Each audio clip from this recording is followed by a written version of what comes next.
Welcome you all and thank you for coming out. And you know what? This is about enough is enough, right? Yes. Are we tired? Yes. Do we want change in Maricopa County? Yes. Are we tired of a sheriff that goes around and stopping our parents, our grandparents, mothers picking up kids from schools for no reason at all, and spending our tax dollars on all these crazy lawsuits? Enough is enough. And you know what's amazing is that you start seeing these signs popping up. Paul signs all over the city. And this weekend, I started seeing for the first time Joe Arpaio signs being popped up. Why? Because he hears them. He hears this movement. He hears the movement of people saying enough is enough. Que ya basta. He knows that there's going to be change. And the change is coming. The change is coming because we, as voters, are tired. We're tired of our tax dollars being spent unwisely. So that is why I'm here today supporting Paul. Because he's good not only for our community, but he's good for the whole county. He's good for the state of Arizona. Because it's sad, when you go to conferences and you say you're from Phoenix, Arizona, all of a sudden you have a black eye on your face. And the first thing out of their mouth is Joe Arpaio. Enough is enough. We need to let people know that the city of Phoenix is a friendly city, a welcoming city, a city that has change. And that change is going to be Paul Penzone. So ladies and gentlemen, it is my pleasure to introduce to you our next sheriff for the county, Maricopa County, Paul.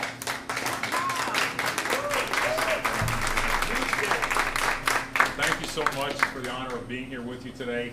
And I'll tell you what, when I hear Michael's booming voice and the passion that comes from his heart, it gets me excited because I've always been a person who believes it's more important for us to move forward, to find positive solutions and find ways to improve our quality of life as opposed to focus on negative things and let it pull us backwards. And we've seen a lot of that over time, unfortunately, here from some of our leaders. And it's time for us to take responsibility for what it means to move forward. And I share a story, I share this story often because it matters to me. But I think it's really neat, the setting today, because it wasn't that long ago that I remember being across the street when they, correct me if I'm wrong, but reopened Grant Park. A lot of leaders fought to make sure that the services and resources and everything was open again, correct? And I grew up in Trent, New Jersey, although I moved here at a young age, about 10 years old, but I grew up in Trent, New Jersey, and I remember the time when the parks were where we spent our time as children. Not at home with Nintendo and those other things that they have now. So when I see that and I see the children playing, it takes me back to that time. And I can remember, I grew up in an old-fashioned Italian neighborhood, and there are a lot of similarities between the Latino community and the Italian communities, the traditions and all the things we take pride in our history. So I feel a strong connection. But I remember playing at the park at a very early age. And while out there at about, 8 years old, I decided for the first time I was going to use profanity. Some of you are offended, aren't you? Is it because I use profanity or because it took me that long as an Italian to learn to curse? It's a close call. I was a slow learner. But prior to technology, prior to cell phones or anything like that, when I was done playing at the park, by the time I got home, my mother knew. She had heard from the neighborhood that I was misbehaving.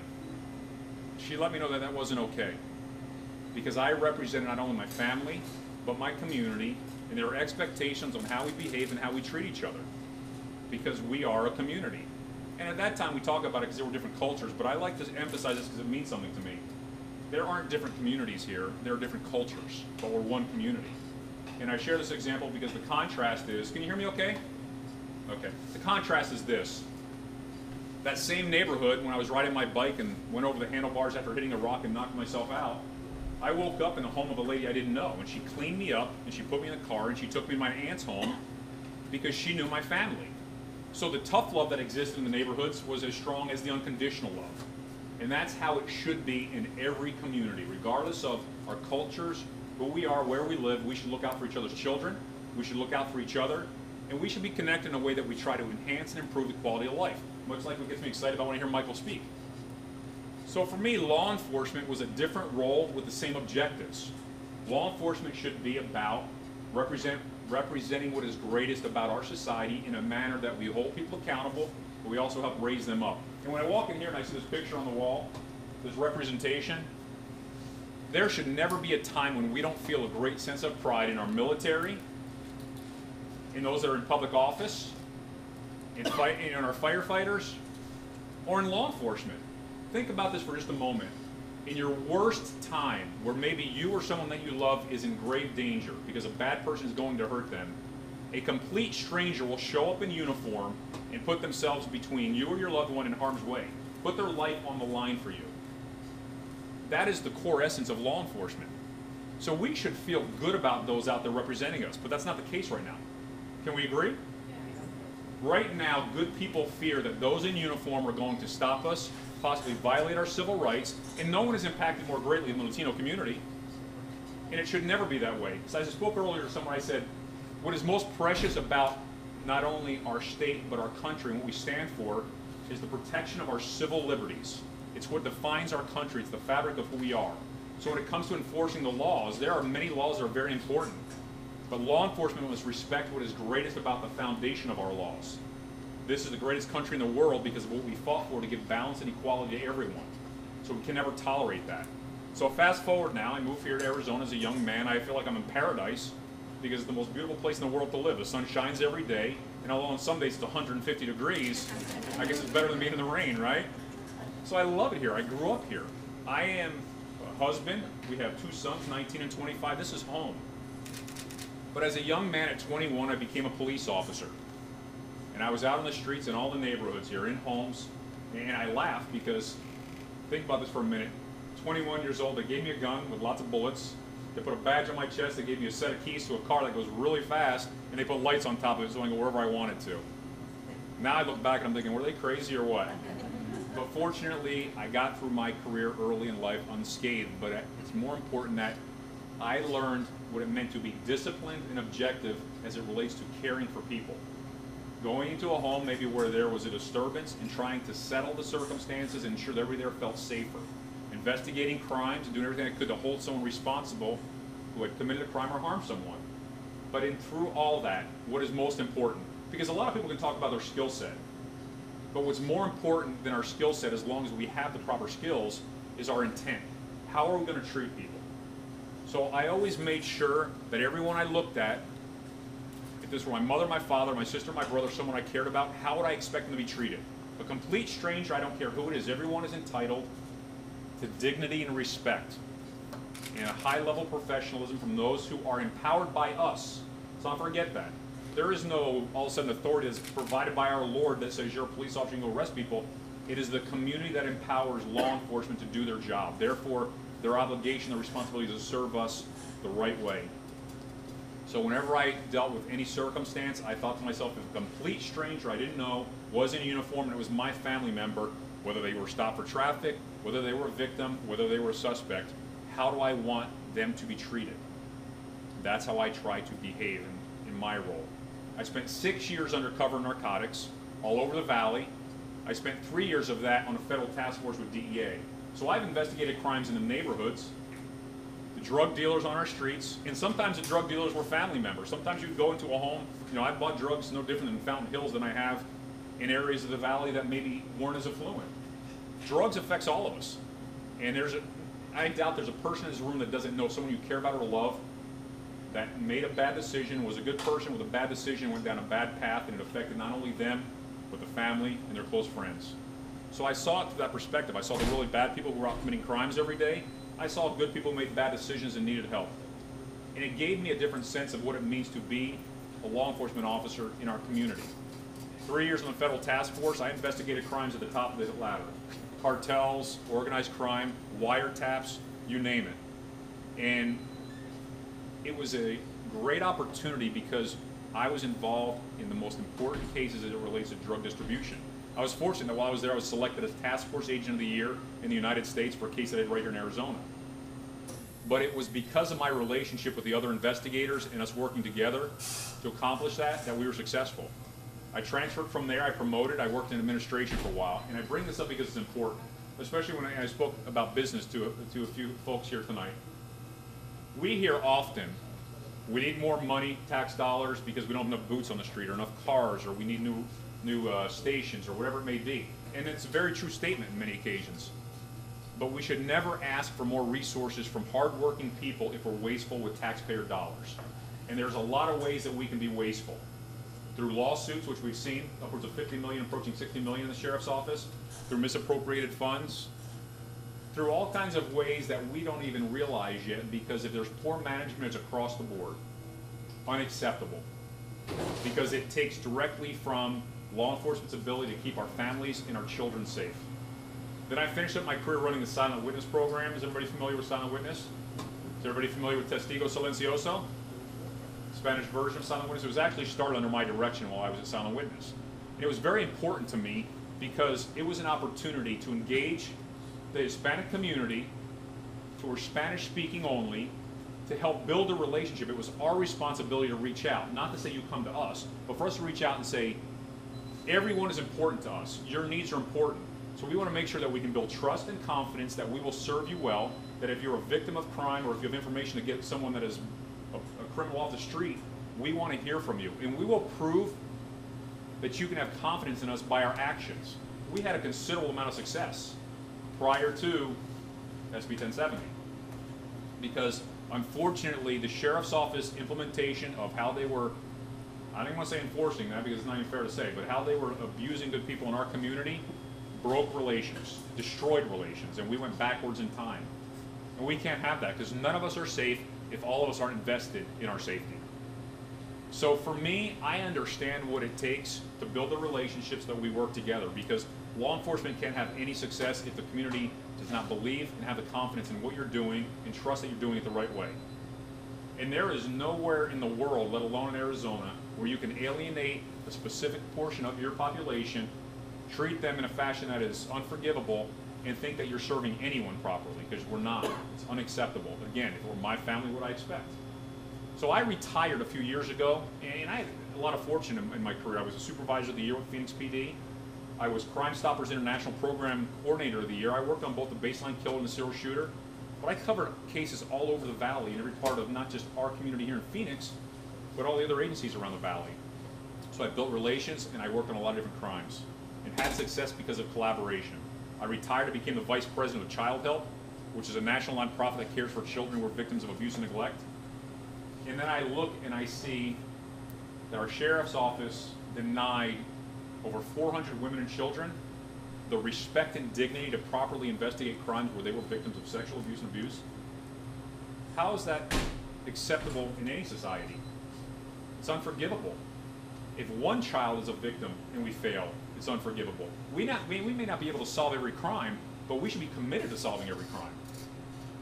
So here I am working to help save children, and these things are being exposed. And you've all heard the stories. It's nothing new for most of us. And I ask myself, everything that I stood for, when I put on a uniform like up on the board here, when I put that badge on, what did it mean to me? I took a great sense of pride because the authority I was given to serve others was intended to be selfless. It was intended to make a difference for the right reasons. And now, just because it may be a different color uniform or a different type of badge on the chest, it is still law enforcement.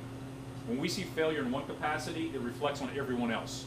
No matter what you do, whatever industry you're in, when someone in your organization fails in some fashion, it's a reflection of all those. And you owe it to everyone else to ensure that you protect their reputation, no different than when I was in the park cursing and not protecting the reputation of my family or my community.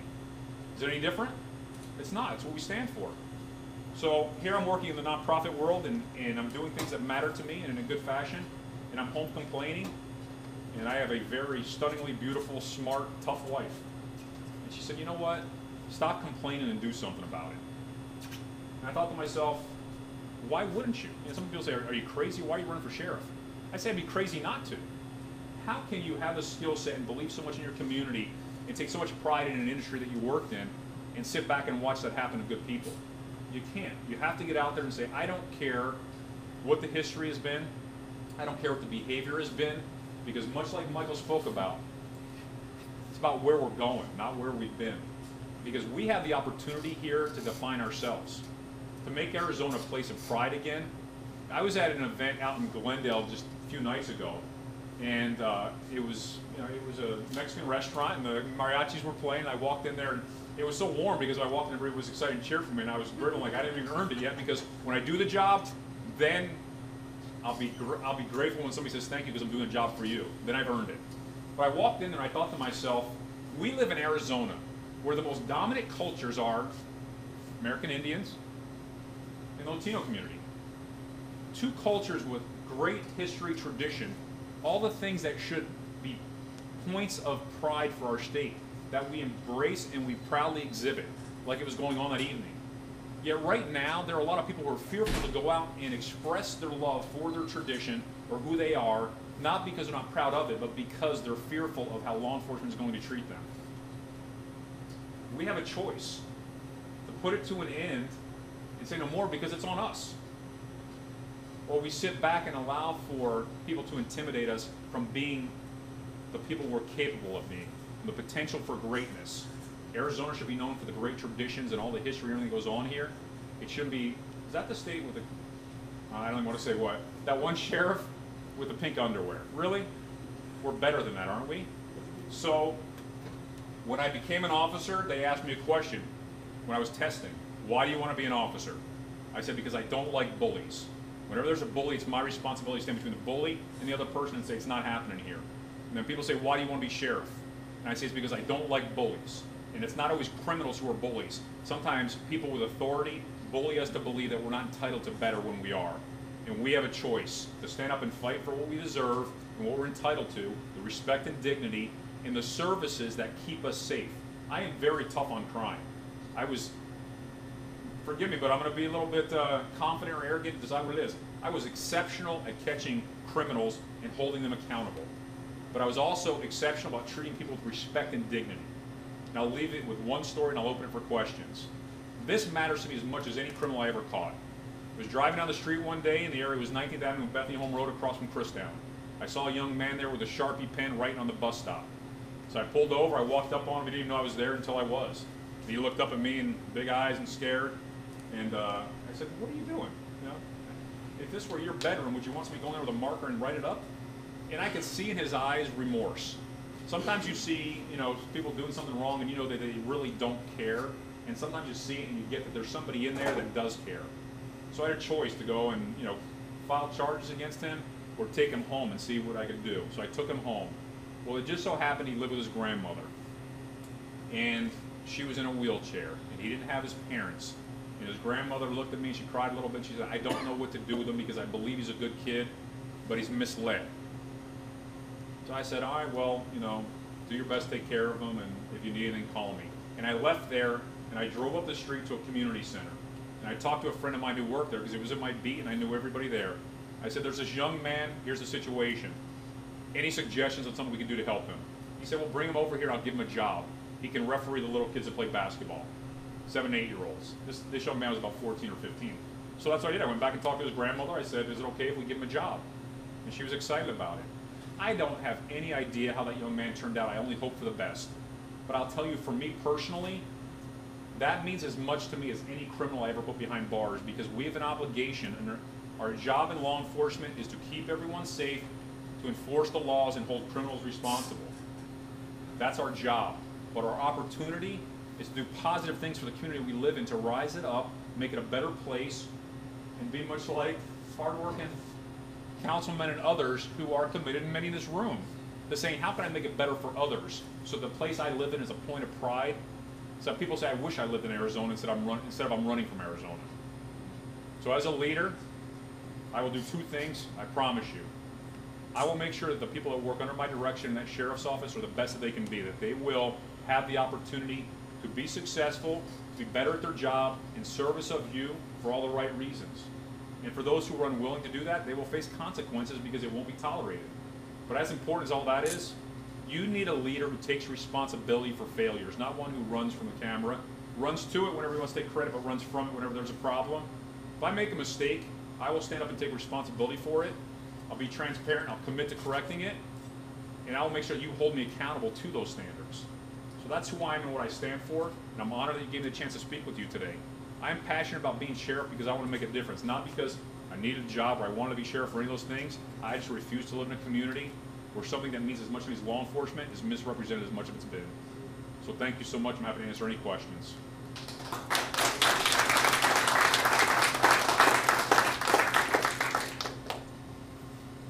So I've thought a lot about this with regards to the state of Arizona. I'm one of the optimists in the state who thinks that things are starting ground, and that we're starting to kind of move away from some of the mentality that has really driven this state's reputation into the ground. But we have a long way to go, and the only way to repair that is for people to take active leadership roles and to essentially say, this was screwed up, we had leaders who screwed things up, and now we're going to fix it, and this is how we're going to make it right. You have as much of a challenge just in that post, elected to that post, as any leader in the state of Arizona has. So what are the proactive steps, once elected, that you take to rebuild the image and reputation of that office, and really by default, in some part, the reputation of the state? Certainly. You know, basically, how do you change a culture? How do you get it back on the right track? And I'm a firm believer that attitudes are contagious. You know, thank you very much. If you're around someone with a bad attitude, it rubs off. If you're around someone with a good attitude, it rubs off. So we have to set the standard in that organization of what the expectations are. And as the leader, that's my responsibility, to go in there and say, we will be an organization that is highly professional, with the highest level of integrity, treat people with respect and dignity. And here are my standards. Then I have to identify those and surround myself with the most qualified and deserving individuals who are given the opportunity to serve at the high-ranking positions to carry out that mission and be accountable to me, because then others have to be accountable to them. So the person that is lowest-ranking person in the organization should think every day when they go to work, whatever I'm doing, the sheriff knows, and is he going to approve of it, no different than in any other circumstance. We have to set that standard, but we have to do two things while doing it. If you've been in a culture for 20 years and you've been taught a particular way, the saying is you don't know what you don't know. So we have to train people and get them to embrace being part of the positive forward movement. Get excited about being better at your job, learning to be a better investigator, and seeing why there are rewards to that. The rewards, most importantly, are how you take care of a family, but in other ways you create opportunity in the organization to promote or have other opportunities. So I want those in the organization to get excited about the opportunity to be part of the solution. Not that we need somebody else to come in and change all the people out and put all new ones in from the outside, but actually this is our house, let's put our house in order. So I want to get ownership from those inside to change the culture and be part of the process. And then as I talk about the standards, there have to be consequences for those who are unwilling to. Because unfortunately there's a lot of people that are a long time and their attitudes reflect their behaviors, and their behaviors are not going to change, therefore it's not going to fit into my mold for that organization is capable of. So they get the choice to either come with us or head another direction away from us. But in doing that, you have to develop a very aggressive quality control unit, for lack of a better description. It's called inspections in law enforcement. We have to do a full audit fiscally to find out what's going on in their organization, because it all starts at the top. It's all about mismanagement. So the fiscal responsibility, we have to audit and know what the problems are, put structure in place, put policies in place, and put the right people in place to manage it. There have to be checks and balances, no different than in operations. But every day, I need to have people who go out there, and whether it's following up on a traffic stop, you've been stopped by a deputy, he's spoken to you, I follow up because it's documented and say, tell me about that experience, the good, the bad, and the ugly. You've been a victim of crime. You've been booked into the Madison jail by a deputy or processed by a detention officer. I'm going to go and talk with you, not me personally, but I'll have representatives go and speak to assess the services and how we're doing our job. And it's not always to catch somebody short. It's as much to develop proper training in case there are failures due to lack of quality training. But if you're doing it wrong, now I have a responsibility to hold you accountable. So there are many aspects to it. Most importantly, relationships. If you can't build good relationships in the organization, in the business community, in the community at large, with the law enforcement agencies, how can you get confidence to be supportive of this forward-moving progress? How can you get others to be engaged? Take Danny Ortega. Danny, all right back there? Take him, please. No. Danny has been involved as an attorney for many years. He has seen a lot of things from his perspective where he's had to deal with, and I'm just making some assumptions here, with failures in the sheriff's office, correct? What greater asset is there than to sit down with Danny and tell me, ask him, tell me what you've seen. Tell me the challenges that you face. Help me understand how I can train my deputies and detention officers to do it better, or the things that you've seen that are unacceptable that I need to address. So go out to those that are stakeholders from different perspectives, learn from them, and apply that to your organization. I will be the most aggressive law enforcement head in the state as it relates to cultural diversity and training for the deputies and detention officers, and then putting that training back out into the streets for the community. how to report crime, how do you report any complaints, how can you better protect your family as it relates to different crime issues in our community. A big part of what I want to do is have an interaction going in both directions. We learn from different cultures and improve our services. Those cultures learn from us and improve the quality of life in their neighborhoods. It's going to take time, though. It's not a quick fix. Other questions? Let's say, God forbid, that you don't win. Are you going to continue fighting for justice and people? Or Well, what's your plan? What's your timeline? the probability of me not winning is 0. But in another parallel universe, if that were the case, absolutely. My whole life has been about that because, especially as I get older, it prides me that it's more about what you give than you get.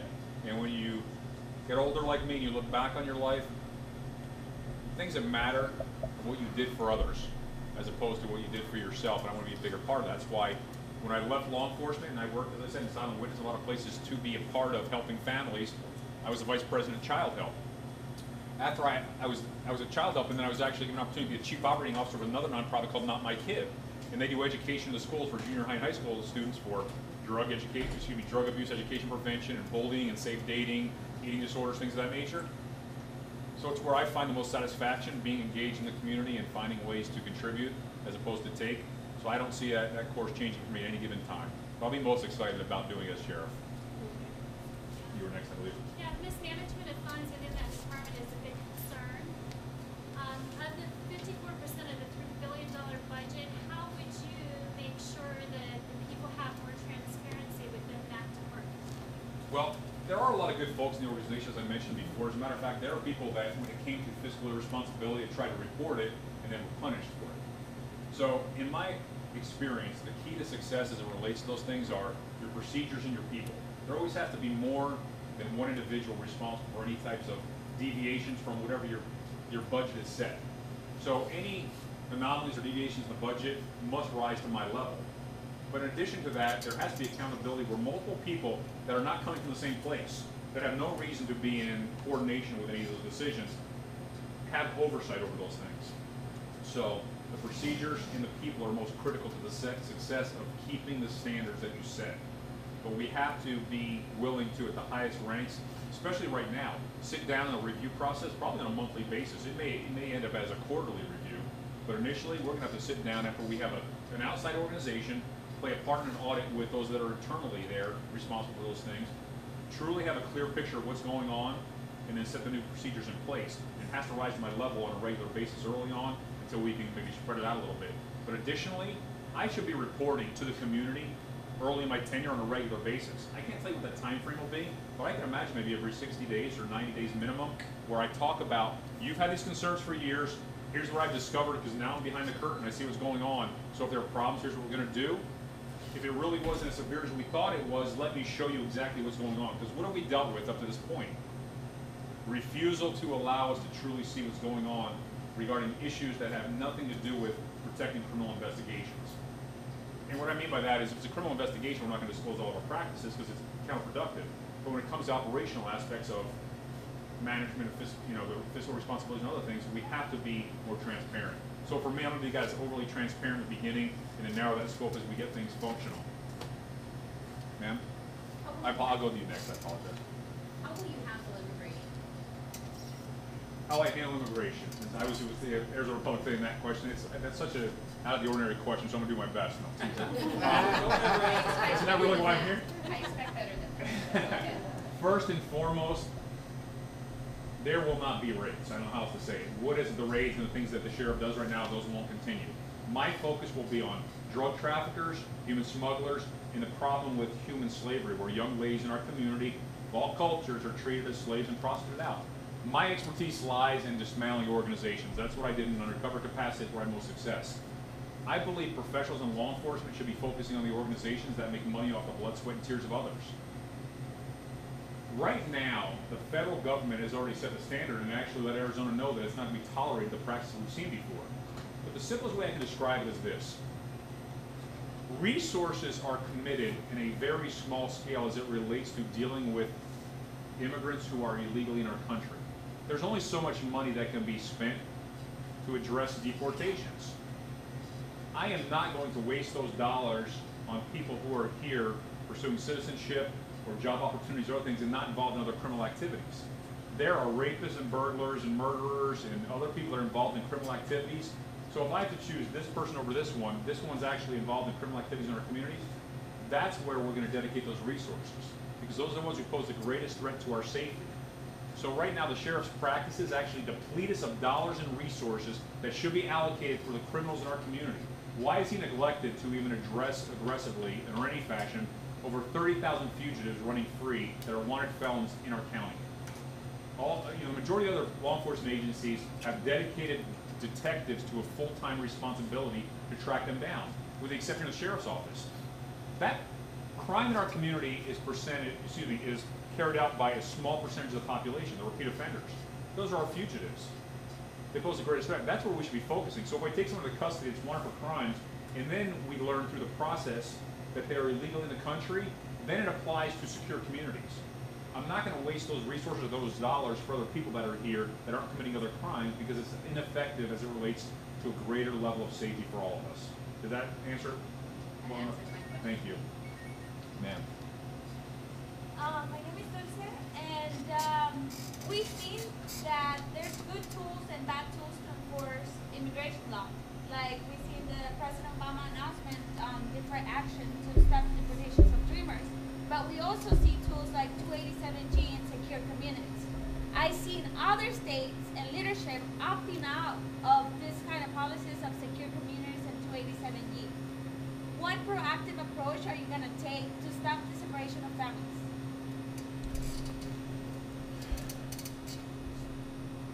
I have to answer that as it relates to crime. So let me do the best I can to address that. As we process anyone through the system, anyone who's been arrested for other crimes, secure communities, the responsibility and the role was that the federal government gives us tools so that we can determine if a person has violated deportation rules as far as they've been deported in the past and now it's a second offense again, or that they've been arrested for other crimes. So it gives you the chance to identify who that person is, no different than a wanted fugitive. I have to look at it and say, anyone going through the system, we have an obligation to determine if in fact that is the case. Fugitives for other crimes or secure communities. Then it's up to ICE to deem and determine if that person meets the standards that they've set for deportation. It shouldn't be my decision to make. That's their responsibility. But I have an obligation to be consistent in that process. So I want to be a supportive person on a personal scale as it relates, so I don't like to see the fragmentation of families. As a matter of fact, while I was at Child Help, I worked with some representatives out of Hermosillo because there are children that are orphaned during this process. You know, a mom or dad goes to work and leaves their child with the neighbor who they know, maybe for a short period of time, so that they can earn a living. They get caught up in that process. Next thing you know, if they're deported or incarcerated, this person may not know what to do with that child, and they end up in a process of almost orphan. That's unacceptable, but we have to be more engaged so that there are other programs and other organizations that are responsible to facilitate and support those processes or help families in those circumstances. But law enforcement must stay in the scope of law enforcement, which means that I will work with ICE and the federal government. The burden is on them to establish better rules and responsibilities. My responsibility is to process everyone consistently, not just people of color or others, but everyone coming through my jail must be fingerprinted, must be determined that the identity is proven, and if they violated those standards set by ICE, then we follow due process and the protocols, no different than a fugitive who's wanted for other crimes. I will be supportive from what aspect that I can as it relates to ensuring that we're protecting families.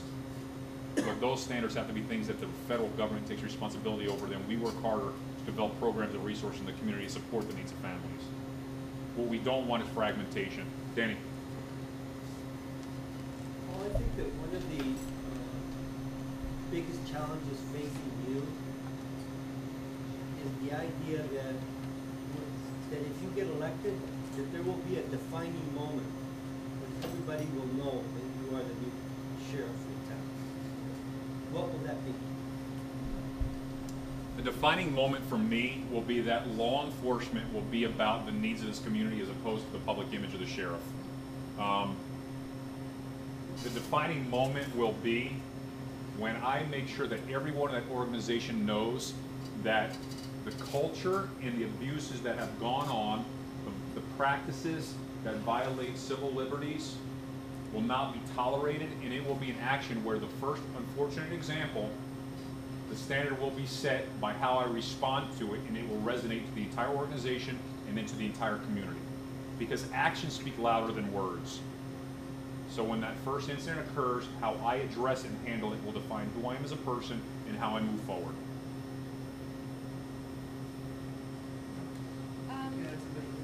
Oh, I'm sorry. I just wanted to ask about Tent City. What would you do with Tent City? That's one of the biggest violations that we personally see. Yeah. So how would you handle that? Oh, that's good. That makes it easy. Yeah, Two birds with one similar stone. question, yeah. The challenge that we have in Tent City is there was about $80 million plus that was allocated specifically for building a new facility and operating it, and it was misappropriated. So those dollars are gone, and we're stuck with the tent. I have to evaluate, like many other aspects of the organization, the inmate population, and if we can safely house in the permanent structures the capacity of inmates on a daily basis, with or without the tent. Unfortunately, I'm fearful, especially with some of them under renovation, that we won't have the capacity in permanent structures, which would mean I can't allow for prisoners to run free prior to serving their sentence because we don't have somewhere to keep them. So what I have to do is clean up Tent City, make sure that it's safe, not only for the inmates, but for the detention officers in the community, that the treatment in there is humane, that medical attention that is needed is given, that nutritionally we meet the standards. And I've seen the numbers. You know, the sheriff says that he's saving us dollars. I've seen other detention centers that actually give better nutrition at a lower price point. So I don't have to recreate the wheel. I just need to learn from other facilities that are run more efficiently. But an inmate in that facility, no different than any other, they will not live better than they do on the outside, but they will be treated with respect and dignity in a humane fashion. And if it were anyone that I cared about and they were incarcerated, what I expect for them is what we will be doing for others in that facility. So I look forward to the day when we won't have it anymore. But unfortunately, we can't go back to the taxpayers and say, give us another now $100 million to build what we need in the first place. And here's my concern. If we're doing our job the right way, unfortunately, we're going to see a spike in incarcerations, because if we have 30,000 fugitives and we do a better job of apprehending them, we should see an increase in population. Then what I hope for is a decrease, because we're doing a better job of education and raising our children and caring for our community. So crime drops, which means that the number of criminals drops, which means that I'm not bragging about a sign that says, look how many inmates I've incarcerated. We're bragging about the fact that we have a safe community and we have a healthy community. Ma'am? Where does this fall as far as your priority? Because I believe that, I mean, the question this young lady asked was a very good question. Because it's inhumane. Some of the things that are happening in Tent City are without question inhumane, not only from being outside in the heat or however they're No being conditions treated, and all the but challenges. the quality of food, and healthcare. I'm in the healthcare industry. Very, very important. And for me, where does it fall as far as the level of your priority? Very important to me. No, it's absolutely high. I'm going to be watching that. Yeah, it's absolutely high. And I can't give you a number, like I say, number 1, 2, or 3, because it's actually part of encompassing all the issues. One issue is culture, one issue is operations, and I say these that they're all on the same scale. Because right now, the two most important roles that the sheriff plays as it relates to his responsibilities, or her responsibilities, is properly staffing and running the detention centers, which means that they're safe, they're efficient, they're effective. Because you have to process inmates not only for the other law enforcement agencies, you have a responsibility to facilitate their needs, but the court system also. So running those jails and detention centers safely and efficiently is your #1 priority. Therefore, they have to be corrected. Those issues have to be addressed, regardless of which facility we're talking about. Then you look at the unincorporated areas and those under contract where they need law enforcement services, and the sheriff's office provides them. They're not properly staffed. The support that comes from investigative details are not properly trained or staffed. So right now, you have a depletion of resources and allocation across the board that is ineffective. So what I do is look at it and say, these are the two most important aspects. They need to be addressed first. Then, once I properly staffed, and we're holding those people accountable to do their job the right way, we're providing the services at the right level, then we can look at it and say, once we grow outside that scope, what do we do with the resources? Is it fugitives? Is it crimes against children? Is it drug traffickers? Because now I can look at it and say, what other resources are available to dedicate in other areas? But correcting the detention centers and correcting the operations in the unincorporated areas where families need services are the two top priorities. Those other things come after the fact. Does that answer your question? But I can't go like 1, 2, or 3 because they should all be coordinated at the same time. I promise you, it's at the top. I mean, I guess that's the safest way I can answer it. But it doesn't mean I'm going to neglect other areas at the same time. I'm going to have to do a lot of things at once. I would suspect that from all the lawsuits and monies that are being paid out for the department, unless you're paying it out of the E&O insurance, that you're going to be able to find funds to be able to accomplish that. Because I guarantee you there's a tremendous amount of inefficiencies. So again, that's my recommendation to you, is to find the funds that you're saving from in lawsuits or whatever you're paying out to be able to fund. There are so many areas of the organization that are, I'll give you an example, something as simple as this.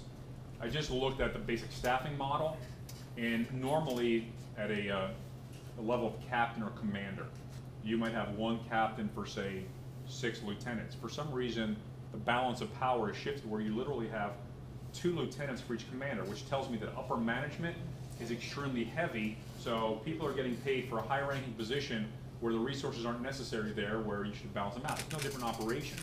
There are going to be dollars that are spent in places that are wasteful when they can be reallocated to places where they're more useful. And again, as you stated, as we reduce the number of lawsuits because we're providing, but let me give you an example, just to simplify it. It is never acceptable that we deny someone medical attention and act like we're saving taxpayers dollars because we don't want to hire another doctor or whatever we need to provide services. Yet we'll pay lawsuits out. First and foremost, that person is entitled to medical attention.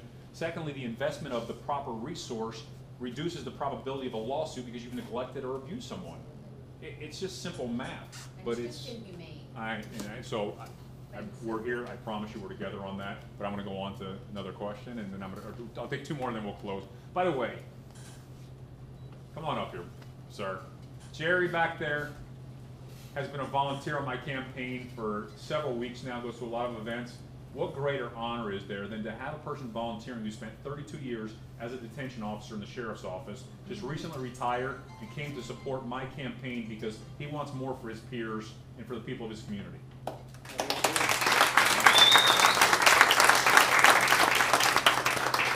Young man, and then I'll go to my good friend Louie. What is your strategy for appealing to moderate and conservative voters? You would almost have to change the tone, and probably for SB 1070, for 10 City. How would you appeal to those voters? Should we expect the tone to shift? No, I don't appeal to anyone. I tell you who I am because I want you to know exactly what I stand for, because when you find yourself trying to appeal to certain people, then you lose who you are, what you stand for, everything that defines. I am who I am, and I tell you who I am, and either you believe in me, you have confidence in me, because if I mislead you, then I'm not deserving of what I'm trying to earn. So my message to the conservatives and others that you speak of is this: law enforcement is not about politics. I've never once in my life gone to the door of someone in need and said, I need to see your voter ID card before I can help you. I've had success because I do the job the right way, and I believe in people supporting what I'm trying to accomplish. So what do we all want at the end of the day? We want to know our children, our families are safe. We want to know that the laws are enforced in a fashion that is consistent with the way they were written and what we stand for as a country and society. We want to have a person that we know sets standards and holds them at the highest levels. Because whether you're Republican or Democrat or anywhere in between, you want to know that it's a safer community your family's taken care of. Now, there are some, like you're speaking of, that will talk about why they are so for the things like SB 1070. I had a conversation with a lady one day, and this is going to be offensive, so forgive me, but if you want to hear the truth, I'll speak the truth, because that's what I do. I spoke with a lady one day, I was literally grabbing a cup of coffee somewhere, and I said, do you mind if I give you my business card? I don't know how you feel the current sheriff, but I'm running for sheriff, and I'm wondering if you consider supporting me. She said, I love Sheriff Joe. And I said, well, what is it that you love about him? And she says, he's tough on crime. And I said, tell me what that means. She says, well, he puts criminals behind bars. And I said, well, he tells you he's tough on crime, but what else have you heard that really states that? And she says, I like what he does with immigration. And I said, okay, but as it relates to crime and victims of crime and other issues, tell me what it is you like about him. And this is what she said, and it's offensive, but this is the truth. And this is what the practices have actually created in our community. And that's why I'm extremely bothered by it. She said, you know what, I don't like Mexicans. And I apologize because it's sickening to come off my lips. What are you going to do about Mexicans? And I said, well, I told you that I enforce the laws and I put criminals behind bars. And she said, it's not criminals I'm worried about. She said, I don't like Mexicans and I don't want them standing next to me. And you know what I said? There's nothing for us to discuss. Because I don't want her vote, I don't want her support, because what she stands for is obscene. Okay, because that is a racist intent that unfortunately a lot of things we've seen in our community for too long now, it's been fed and supported.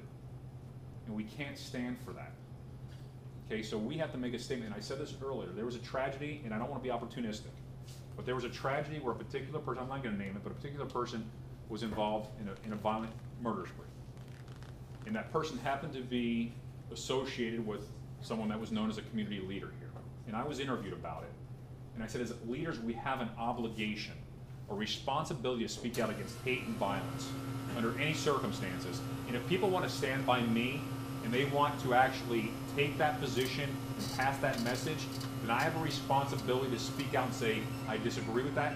I don't tolerate that. That's not part of who I am or what I stand for. And I don't want the support of people who are not like-minded to be like, we spoke earlier with Michael, positive thinking, doing more for others, caring for everyone, no different than if it's their own family. So I appeal to other voters because my track record in law enforcement is success, is doing the job the right way. I put my file out in front of everyone, my personnel file. You know, I was in front of the editorial board today and I brought it with me. I said, look at everything about what I've done through my career because it means more than what I state.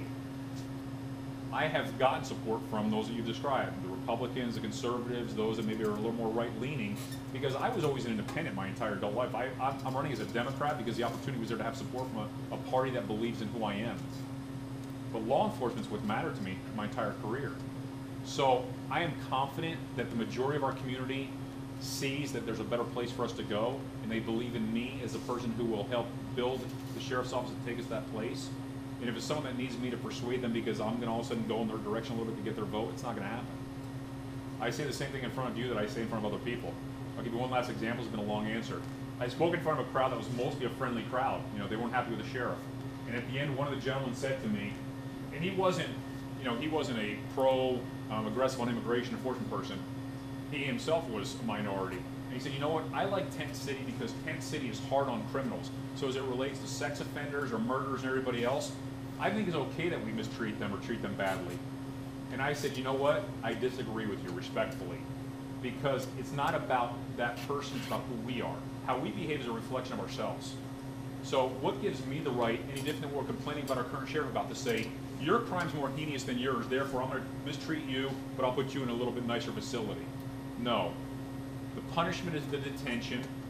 We are a community and society that stands for more, and I will never accept or be part of abuse of anyone or anyone who works for me tolerating that behavior, because it is a reflection on everything many before us came and fought for. And the minute we start going in that direction, we've lost everything we stand for. I guess that was a long answer, and I apologize, but I get passionate about those issues because it bothers me. So with that, James? I have one question. Oh. Most people are here because they want a patio now. And my question is, what can we do, especially in your position, support you, to help you, I guess, get elected? You said it best right there.